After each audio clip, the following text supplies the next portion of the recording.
Welcome, podcast listeners. This is Dr. Rewat Dionandan, and you are listening to the inaugural episode of the IJHS podcast.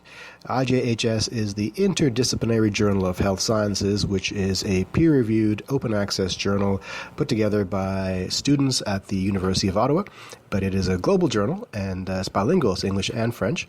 And this is the first in what we hope to be a long series of audio podcasts exploring many facets of the health sciences world. And with me today is Stephen Kutcher, who is an associate editor and one of the bloggers for our journal. And future episodes, it won't be us. It'll be somebody else, hopefully. Hopefully. So, yeah, what we're going to talk about today in this inaugural episode is things in the current Canadian federal election that are relevant for health sciences. What are those things? We don't know yet. We're going to just discuss them and see how things go. But before I get into that, some things you might want to know if you're listening from outside of Canada, and that is Canada has a parliamentary system. Our current Prime Minister is Stephen Harper of the Conservative Party. Our three major parties are the Conservatives, the Liberal Party, and the New Democratic Party, or the NDP. We have smaller parties too, the Green Party and Communist and so forth. And as well, the election will take place on Monday, October 19th. So if you're listening to this after that date, you will know what the fallout has been. But if you're listening to this before that date, as I hope you are, because it's relevant, you should know that this is one of the most closely contested elections in Canadian history, and I believe possibly one of the most important, because it's an election for the soul of the nation, or at least for its economic and social policies. So, Stephen, you and I probably are on the same page when it comes to the polarity of political thinking. I would agree with you on that one for sure. Yeah, that's unfortunate because we wanted some balance in this particular conversation. So Steve and I are both, I would say, probably a little left of center. But we're going to try to be fair to the other side as well. And what I wanted to talk about today was what we think are the important issues that Canadians should think about with respect to health sciences. Do you have any thoughts on that matter? Well, I have thoughts in the sense that our current electoral system right now, our current election campaigns completely avoid many health issues. That's interesting. And that's, I think, the biggest problem to me as a health science student in terms of studying health. And I think it's a pillar for human beings, and we are ignoring it. Okay. Okay, let's think about that for a second. What exactly are we ignoring? Are we avoiding health funding, health research funding? What is it that the federal government could do or talk about that's relevant to health sciences? Well, we could talk about a bunch of things. We could talk about health funding, which currently, I think it was in 2011, the Conservatives chose to change the type of health funding that happened, and it is now tied to economic growth, I believe now. Oh, really? Oh, I see what you mean. So the transfer payments. Yes, the transfer payments. Right. The federal government has changed from the past, and it's I think fixed for so many years, but then it switches to growth in terms of the economy. Right. After those 10 years. So again, for people not from Canada, our federal system holds that health is a provincial concern, but the disbursement of health funding is from the central source, the central administration. And traditionally, we call that transfer payments, when the federal government then distributes tax monies back to the provinces for health purposes. And Stephen's alluding to a recent decision by our Conservative government to tie the amount of transfer payments to the economic performance of those nations. Which provinces do you think are disadvantaged by this new policy? Disadvantaged with the provinces that are obviously having a worse economic downturn. So you can think of Ontario has been having issues in terms of manufacturing the economy. Sure. That's ironic, though, because Ontario traditionally is the heartland of economic power. It was in the past, but it's completely changed when we focus so much on energy now, and our economy is so much based on energy. The swing of, for example, recently, the oil prices. So that's interesting. So what we've just discovered there is a link between a focus on the energy sector for the basis of an economy and the potential denigration of population health through funding. That should be a debate topic. It could be. I'm not saying that it's completely wrong, but we haven't had any discussion. We haven't talked about it, right. Interesting. So one of the things for me that was so relevant for the health sciences that was only cursorily talked about in the current campaign is the need for the federal census. Yes. So do you have any thoughts about how or why we need a census for health sciences? Well, I think more of just even a general scientific idea, when you want to base ideas off evidence and you want information to make informed decisions. And the census, whether we talk about the ethical aspects of the census is a little different topic, but it's information to make decisions. And we're losing that information to make informed decisions about any future. Do you think there's a political, shall we say, motivation or agenda? I say I'm feeding you my agenda. Lead me perfectly the way that we want to lead this conversation, but I don't know if there's a political. I want to say yes personally, but I believe there is. We have no evidence. I don't have any evidence of that, obviously, but the way that this government has functioned is to try to eliminate as much information as they can, just in case it goes against their kind of decisions. Right. And, if you don't have any evidence to disprove our ideas, then they can't be wrong, sort of thing. It's ironic that we're complaining about the lack of evidence base, but we have not evidence base to. Irony, thy name is podcast. Yeah. So again, I echo Stephen's sentiment. I believe that the decision by this government to do away with the mandatory long form census, and again, if you're not from Canada, you're probably not aware this government has discontinued our census, and to some of you, that's horrifying and. Maybe it should be horrifying. So there are many people who believe that the decision to discontinue the census is a desire to remove evidence base from policy. So it allows policy making to be agenda driven and not, numbers driven. There are the other people who would argue that the discontinuation of the census is an ethical stand. And I kind of, I've argued for that in the past, that the mandatory census has some ethical problems. It's hard to say. One thing I do know for sure, though, is that it has made health sciences much more difficult. We don't know baseline statistics in order to build programs. It's a problem. That's a problem. I'm trying to think of other aspects that are of this campaign that are relevant to the election. I guess the one that interests me is maybe not. It hasn't been spoken about, but it's probably about a year old now. I was talking about even just Quebec's legislature of the right to die that hasn't been spoken about.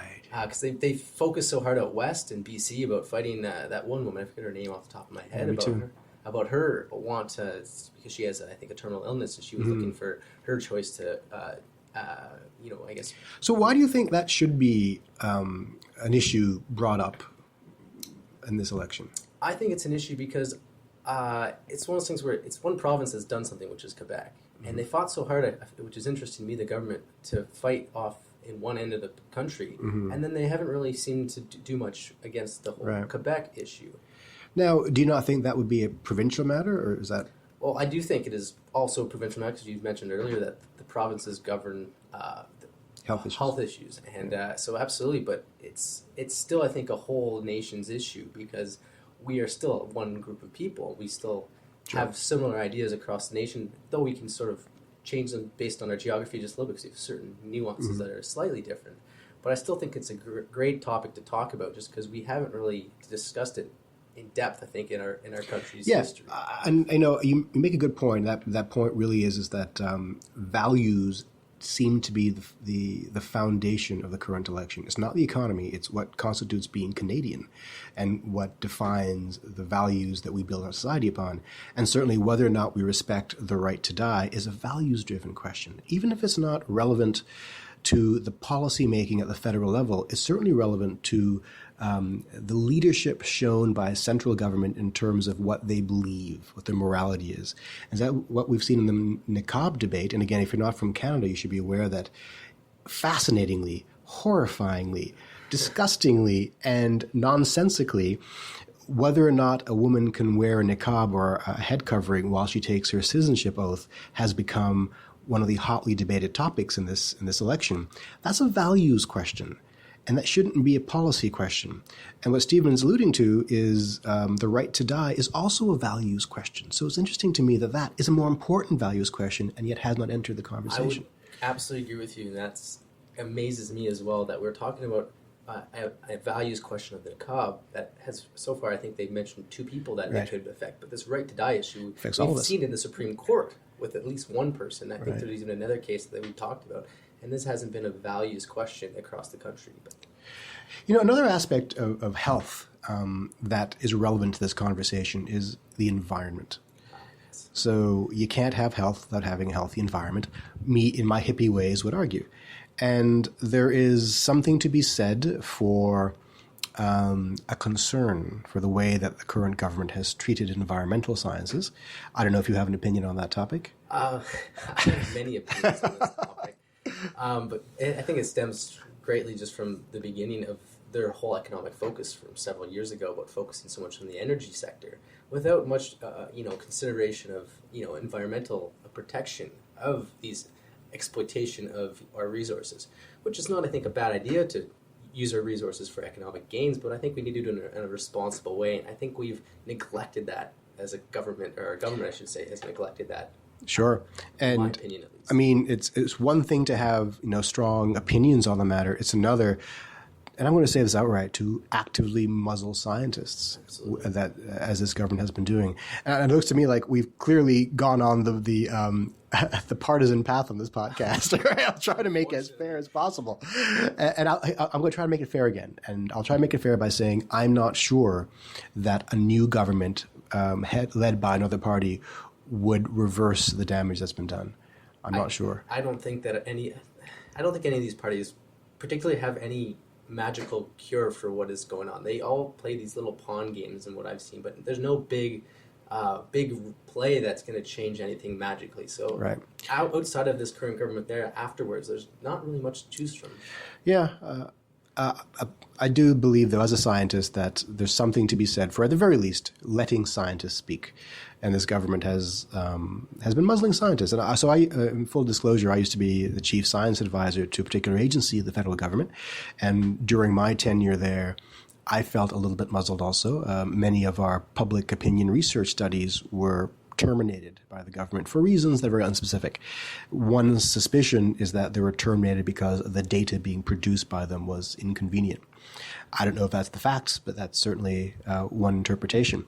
And I have colleagues, particularly colleagues in environmental sciences, who have actively been told, do not publish, do not talk about these results. And I have to wonder why. And my suspicion is that it's because the results are showing effects that are contrary to policy or to agenda. And I think that's my big issue as a graduate student, as up and coming scientist. Maybe I won't work in the budding science field the same way that you did, but I want informed decisions, and it's frustrating. Are you less enthusiastic about becoming a scientist now? I am absolutely not enthusiastic at all. Really? Oh, that's unfortunate. I love it because I'm gonna go do it anyways, probably. Because I that's the only way I think. It's the only way my mind processes, I think, is that you need information in order to go forward. You need appropriate information that you can look at to make your decisions. And muzzling these scientists, as you say, I think is frustrating because and the reason why I don't like this government is because they're the only ones that have actively done it in my memory. I'm young, so I can't say that I can account for all the past, but I'm actively seeing it and seeing my future kind of potentially being a little more difficult and harder to, explore my endless reaches of my career if I ever want to. And the other ones, all the other parties, even the smaller ones like the Green Party, have said that they will unmuzzle the scientists. And I'm not saying they will be able to. I'm not saying they will, but they're at least giving me hope. So this is the only current government right now, the one that we have in power, the Conservatives, which are frustrating to me personally. Right. So one of the biggest topics in the election, late in the election now, is the Trans-Pacific Partnership, the TPP.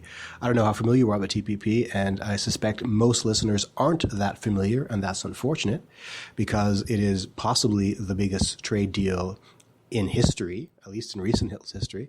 And there are aspects of it that I think are relevant for scientists in general and health scientists in particular. I'm not sure what those aspects are exactly, but so the trade deal essentially breaks down trade barriers between Pacific countries, Canada, the U.S., China. Well, China's not part of it. China's actually very conspicuously not a part of it. Japan, Australia, New Zealand, etc. And it provides a market for our natural resources, including our energy, but also allows foreign exports into our market. These are economic issues. I'm not going to debate those right now. What I find fascinating, though, are the online privacy issues. I knew you were going to go there. Unfortunately, I do not know too much about the TPP because the much I've read about it, it's been mostly about how it doesn't have all the information out about it. Mm. So we're still missing a lot of details, it seems, and I don't know how much it's still missing on terms of that topic as well. I'm not sure if it's all out. I don't know how much. Well, WikiLeaks has published the details. Whether or not they're accurate details, I don't know. The details do seem to suggest that online data is not as secure under the TPP as it was in the past. It prevents what's called localization of data. So when it comes to research, we like to be able to localize data. We like to be able to protect the identities of individuals in data sets, for example. And I wonder whether this agreement jeopardizes that ethical requirement. That's a good question. I guess now we're talking about intellectual property. Exactly. Way, right? Exactly what we're talking about. And it brings up another question about how even we protect our research intellectual property that we fund publicly and when it's partnered with industries. Right. Which is another separate issue, I think, than what we're talking about. Well, it's related. It might be in a way. I don't know this TPP that well, and I haven't looked. Well, it's related in the sense that TPP talks about copyright limits and extending copyright limits, and so prevents products from entering the public domain. An example is always given of Disney, the Disney Corporation. So Mickey Mouse is based on Steamboat Willie, which is a public domain character. Mickey Mouse is a copyrighted character. So $1 billion empire was built out of a public domain enterprise. Similarly, public domain products produced by scientists and scholars enter the public domain and then are copyrighted by corporations, and profits are being made from them. Now, we used to have the ability to end copyright. There's a time limit. Under TPP, copyright is going to be extended. That affects drugs more than anything else. Yes, drugs, pharmaceuticals. Yeah. There's a lot of money in that, and there's that big case that came up recently in North America with that gentleman who purchased the rights to that. Martin Schlecker, was that his name? I don't know. He got douchebag extraordinaire. Yeah, he got destroyed on social media, but he stuck to his guns and raised the price for it. Set up to $700. Oh, that's a fascinating example because people are always talking about, well, you need to recoup the cost of R&D, except he didn't make the drug. He bought the rights to it. So there is no R&D cost to recoup. So it's a classic case, again, remember that Stephen and I are scientists, public scientists, and we are funded in some respect by taxpayer dollars. And so our products, our scientific products, are owned by the taxpayer. Now, the fruits of our intellectual work, maybe not the direct fruits, but certainly the downstream fruits, are then copyrighted or used to make other people rich. And when that ability is abused by douchebag individuals like Mark, whatever his name is. Very generous way of describing it. I got to call it like I see it. It's a violation of a social contract as I see it. I don't mind corporations. They exist for a purpose. Businesses are great. They employ people. They create wealth. But they exist in harmony with individuals who produce public domain goods. And when that harmony is abused, then we have a problem. So to bring it back to the election, my disappointment is in a government that does not protect that social contract. Doesn't protect the people, it seems. There it is. Yeah. That's what we're heading towards. That's what I'm heading towards. Yeah, I'm trying to dance that nonpartisan line. I'm failing. That's just what it seems like. They have less regard for the people of this country, even though they claim that they are the patriotic Canadian. Sure. Again, we have no facts. This is just our opinion, and perhaps we're wrong. And I want to make it clear this late in the game that our opinions do not represent the opinions of the Interdisciplinary Journal of Health Sciences. These are our own, for sure. And while I'm talking about the journal, if you're listening to this and not part of the journal family, and you have some health sciences research that you'd like to publish with us, we are more than happy to look at it. The IJHS journal is a bilingual French-English, peer-reviewed, open-access academic journal. Our peer reviewers are leading scientists in the field that's relevant to your publication. And the journal is run entirely by students. So it is ethical, it is open access, it is transparent, it is peer-reviewed, and we are trying to make it as high quality as possible. So we need your submissions, is what you're saying. What I'm saying is we want submissions from around the world. So visit us at www.ijhs-riss.ca. We're at the 20-minute mark here, Stephen. I think that's enough for a full podcast. Do you have any final thoughts on the election? Oh, without trying to be partisan. Partisan. I'm going to just say I think the big thing for this election is that I think a positive I'll take is that I feel like the youth have gone out, personally, is to go vote. Whether or not they vote, I don't care what party they voted for. I think they should get more active in the election than they ever have in the past. I think that's one positive we could take away from this year. I think you're right. I think there are more positives, actually. I think another positive is people, even the non-youth people, I think have thought deeply about things beyond simply economic issues. Mm-hmm.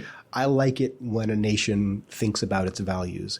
Even if those values are contrary to my own, at least you have that conversation. So Stephen Harper's values are definitely not my values. But if the nation decides that that's the majority, then I will live with that. What I would like is for the nation to truly understand that that's the decision that's being made here. Yes, I want the nation to make the decision, not there it is. him to. I think that's an excellent point to end on. So if you haven't voted yet, please go out and do so if you live in Canada. If you don't live in Canada and you want to vote, apply for citizenship and wear a niqab if you like. We accept that. And please drop by again and listen to our next episode. Thank you very much, Stephen. Come check us out. Thanks again. Bye-bye.